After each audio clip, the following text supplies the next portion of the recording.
My name is Akhona Winisi. I'm one of the solar technical mentors at Bay College.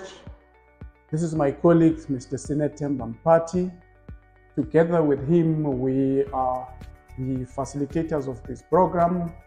Give you a background, I have a national diploma in mechanical engineering. He has a national diploma in electrical. We were part of the MESITA program, and through that program, we've managed to obtain our advanced diploma in TVET. Both of us, as I'm speaking to you now, we are both professional lecturers.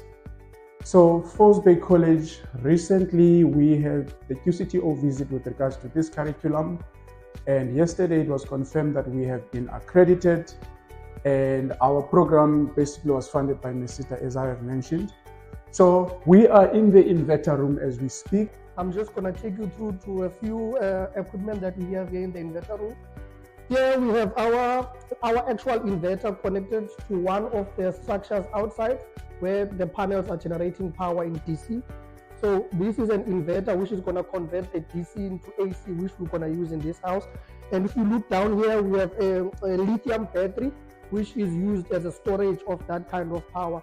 And this would be inverter number 1, then that would be number 2, number 3, number 4. And all 4 of them are connected to 4 structures outside, different types of roof structures. And you can see that's where the AC is connected on the other side. Mr. Mpati has taken you through the inverters, so now I'm going to take you through these solar panels that you guys are seeing here. As he has mentioned, we have 4 roof structures, and each of those roof structures has 10 solar panels. So we'll take you guys outside, and then basically we just stored them here because we are installing outside.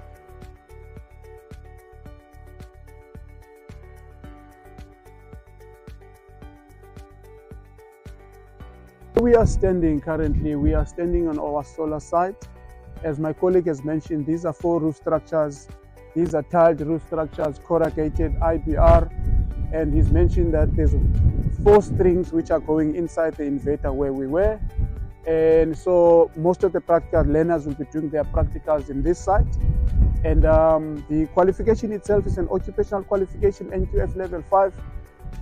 The requirements varies. This is someone with a matric, maths, or someone with N2, N3 as a minimum qualifications. So you can go on the Bay website to check out the full qualification, which we're going to be starting immediately in January.